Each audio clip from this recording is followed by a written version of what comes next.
नमस्कार दोस्तों, धर्म रहस्य चैनल पर आपका एक बार फिर से स्वागत है। आज हम लेंगे एक ऐसे अनुभव को जिसमें हमें यह ज्ञान प्राप्त होता है कि कोई भी वशीकरण प्रयोग उसका असर घातक भी हो सकता है और उसका दुष्प्रभाव भी देखने को मिल सकता है।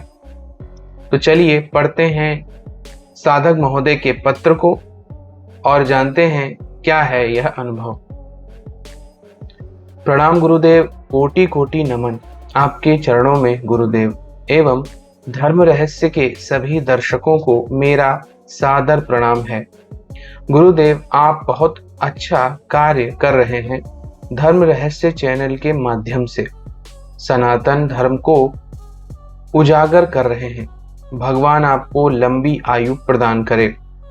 मैं इस बात की पुष्टि करता हूँ, मेरा यह अनुभव केवल धर्म रहस्य चैनल पर ही प्रकाशित किया जा रहा है। गुरुदेव, मैं अपना नाम और ईमेल आईडी पूरी तरह गुप्त रखना चाहता हूँ और मैं रुद्राकी ऋषिकेश का रहने वाला हूँ। मैं आपके चैनल से पिछले 4 वर्षों से जुड़ा हुआ हूँ। मैं एक सिद्ध पुरुष साधक हूँ। मैं मंगलवार और शनिवार गद्दी भी लगाता हूँ लोगों का भला करने के लिए। लोग मेरे पास अपनी परेशानियां लेकर आते हैं, मैं उनको उपाय बताता हूँ और अर्जी लगवाता हूँ अपने मंदिर स्थल पर। मेरे पास सबसे ज्यादा लड़के आते हैं अपनी प्रेमिका पर वशीकरण करवाने के लिए, जो कि बिल्कुल गलत मानता हूँ मैं इस चीज को। आज की युवा पीढ़ी प्रेमिका को पाने की जिद में इस कदर पागल है कि वो वशीकरण से लेकर किसी की जान लेने तक को पागल है, जो मेरी नजरों में एक महापाप है। मैं ऐसे वशीकरण के लिए बिल्कुल ही खिलाफ हूँ गुरुदेव। गुरुदेव, मैं सबका भला करता हूँ, लेकिन मैं प्रेमी या प्रेमिका पर वशीकरण नहीं करता, क्योंकि ये महापाप होता है। पाप क्यों है, आप सभी साधकों को आगे के अनुभव में मालूम पड़ जाएगा और आपको एक अच्छी सीख मिलेगी। और जब कोई दूसरा आपके सामने वशीकरण की बात करेगा तो आप उनको भी मना करोगे और वशीकरण जैसी चीज नहीं करवानी चाहिए। इसका जवाब मैं देता हूं इस प्रमाण के साथ।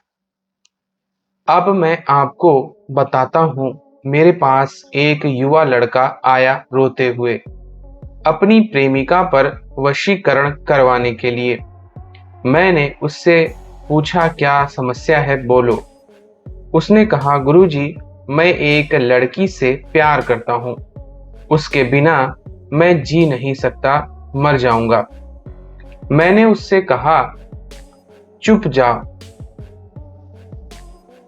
पहले और मेरी बात सुन ध्यान से। उसने कहा, हाँ जी गुरुजी, आपको कहोगे मैं वो करूंगा, लेकिन मैं उससे हर हाल में पाना चाहता हूँ। बोलो गुरुजी। मैंने कहा, ध्यान से सुन मेरी बात। मेरे पास एक लड़का आया था 6 महीने पहले, तुम्हारी तरह रोते और बिलखते हुए। मैंने उस लड़के से पूछा, क्यों रो रहे हो? उसने कहा, गुरुजी, मैं एक लड़की से प्यार करता था। मैंने उस पर वशीकरण करवाया और शादी कर ली। हम 5 महीने हंसी खुशी रहे। उसके बाद हमारे बीच में मतभेद और लड़ाई झगड़े होने लगे। मैं नशे करता था। उससे लव मैरिज करने के बाद भी दूसरी लड़कियों और औरतों से बात करता था। उसके बारे में उसे पता चला। उसने मुझसे पूछा तो मैंने इससे मारा, तो वो तब घर छोड़ के चली गई और मेरी दी गई और पैदा की गई टेंशन से उसकी मौत हो गई। गुरुजी, अब मैं क्या करूं? मैं ऐसा क्या हुआ? गुरुजी, हमारे 4 साल का बच्चा भी है, वो भी मेरे पास आने को तैयार नहीं। मैं टूट गया हूँ गुरुजी, मैं मरना चाहता हूँ। उसकी ये बात सुनकर मुझे अत्यधिक क्रोध आया और जो बात उसने छुपाई मुझसे वो सब पोल उसके सामने ही मैंने खोली। जब उसने पूछा कि ऐसा मेरे साथ क्यों हुआ, तब मेरा क्रोध में जवाब था कि तुमने अपने बुरे कर्मों की सजा दो मासूम लोगों को दी, एक तुम्हारी प्रेमिका और दूसरी तुम्हारी 4 साल का बच्चा। दरअसल गुरुदेव, बात ये थी कि यह लड़का एक बहुत गरीब परिवार से था और ज्यादा बड़े मेंबर्स का परिवार से था। तो जिस लड़की से ये प्रेम करता था वो अमीर घर से थी। लड़की के प्रेम में यह पागल था। लड़की के लाख मना करने के बावजूद इसने लड़की पर वशीकरण करवा ही दिया और शादी हो गई हंसी खुशी। बता दूं, मैं अब सभी को वशीकरण का एक सीमित समय निर्धारित होता है, 3 से 6 महीने तक का। इससे ज्यादा वशीकरण नहीं टिकता, क्योंकि वशीकरण का असर धीरे धीरे समाप्त होता चला जाता है। जब उसकी प्रेमिका का वशीकरण का असर समाप्त हुआ और वह पूरे अपने होश में आई, तब उसे एहसास हुआ कि अरे, यह शादी मैंने कैसे कर ली इस लड़के से। मैं तो इसके साथ खुश नहीं रह पा रही, मेरी जरूरतें पूरी नहीं हो रही हैं। कहाँ मैं अपने माता पिता के घर रानी की तरह रहती थी और कहाँ यह मैं गरीबी में मुझे रहना पड़ रहा है। यह उस लड़की को एहसास होने लगा धीरे धीरे और उससे लगने लगा कि ये मेरे जीवन की सबसे बड़ी गलती है, मैंने इससे विवाह किया। जाहिर सी बात है कि कोई सही अंदाज में रहने वाली लड़की की जरूरतें पूरी ना हो तो खाना टाइम से ना मिले, जरूरतें पूरी ना हो तो वह पति को ही बोलेगी, जिसकी वजह से लड़ाई होने लगी। दूसरी बात, जिससे लव विवाह किया वो सबसे बड़ा अय्याश हो। यह सब बातें बताकर उसकी पोल खोली। वो चूक गया और मैं हर बात बताई तो गुरुजी हाँ, यह कहकर स्वीकार करता रहा। मैंने क्रोध में आकर उसे बहुत धमकाया और उसे कहा कि किसी का क्या गया, तेरा गलत वशीकरण के कारण तेरी पत्नी की मौत हो गई और तेरा मासूम सा बच्चा आज ऐसा है। उस मासूम की क्या गलती थी जिसकी सजा तेरी पत्नी और बच्चे को मिली? गुरुदेव, मैं क्रोध में था, उससे यही कहा, तेरा कुछ नहीं हो सकता, तुझे तेरे कर्मों की सजा निश्चित रूप में मिलेगी, इस जन्म में नहीं तो अगले जन्म में जरूर मिलेगी। और उससे मैंने एक सवाल पूछा कि क्या कभी किसी हीरे को लोहे के धातु में जड़ा हुआ दिखता है? उसने कहा नहीं गुरुजी। मैंने कहा हीरा केवल स्वर्ण यानी सोने में सुसज्जित होता है, ठीक उसी प्रकार एक अमीर इंसान बड़े घर और अच्छे खान पान में ही सुसज्जित होता है, किसी झोपड़ी या गरीबी में नहीं रह सकता। ऐसा इंसान तूने उसके साथ धोखा किया था और अपने स्वार्थ और पैसों की जरूरत की लालच में तूने उससे विवाह किया, वशीकरण करवा लिया, जिसकी सजा 2 मासूमों को मिली। मैंने उससे जाते जाते यह भी कहा कि यदि तुम उससे सच्चा प्रेम करते हो तो खुद को सबसे पहले उसके काबिल बनाते, उससे अच्छा जीवन और सुख प्रदान करते, खुद की औकात उसके बराबर लाते, ना कि अपने स्वार्थ के चक्कर में उस पर वशीकरण कर उसके साथ छल करते। फिर वो वहां से चला गया। गुरुदेव, मेरे इस अनुभव को बताने का सिर्फ एक मात्र मकसद यही है कि वशीकरण करना इतना आसान भी नहीं है और अगर वशीकरण कोई करवाता भी है तो उसके दुष्परिणाम देखने को मिलते हैं, जैसे कि आज के अनुभव में मैंने बताया। क्योंकि वशीकरण का एक सीमित समय होता है, 3 से 6 महीने तक का। उसके बाद वशीकरण का असर धीरे धीरे खत्म होने लगता है। वशीकरण सदा जीवन भर किसी भी मनुष्य पर इसका असर नहीं रहता।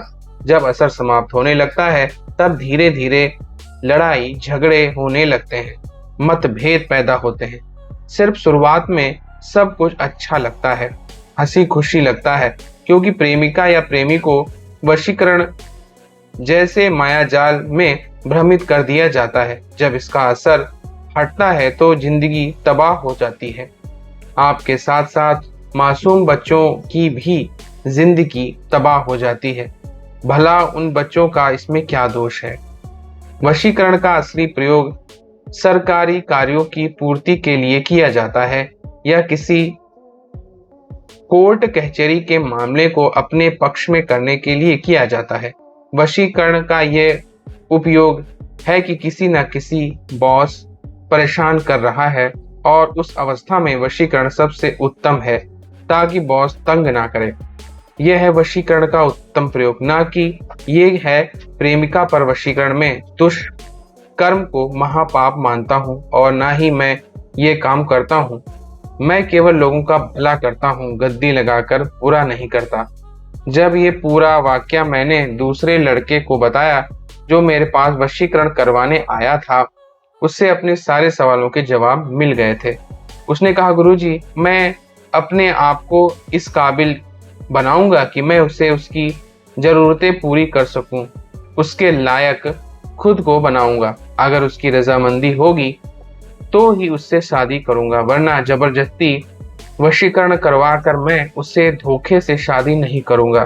फिर वो लड़का आत्मविश्वास शांति की प्रतिज्ञा लेकर वहां से चला गया। इस अनुभव से सभी युवा पीढ़ी को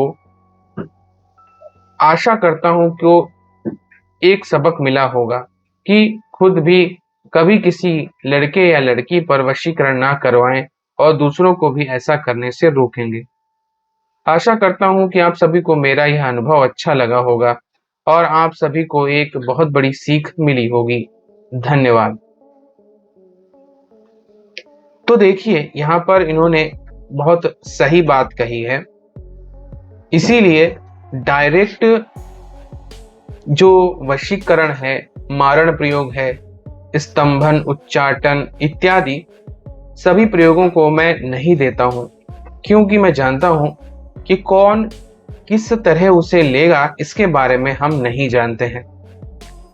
आपका शिष्य राम भी हो सकता है और रावण भी।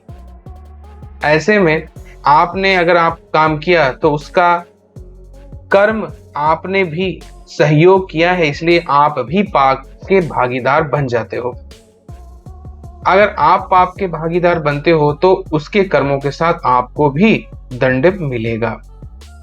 इसीलिए तांत्रिक साधनाओं में दैवी शक्तियों की उपासना उत्तम है। उनको सिद्ध करके आप सट कर्म कर सकते हैं और इसका प्रभाव गुरु के ऊपर भी नहीं पड़ता है। शिष्य के अपने कर्म है कि उससे वह लोगों का भला करेगा या फिर उसका खुद ही विनाश वो कर लेगा। इसीलिए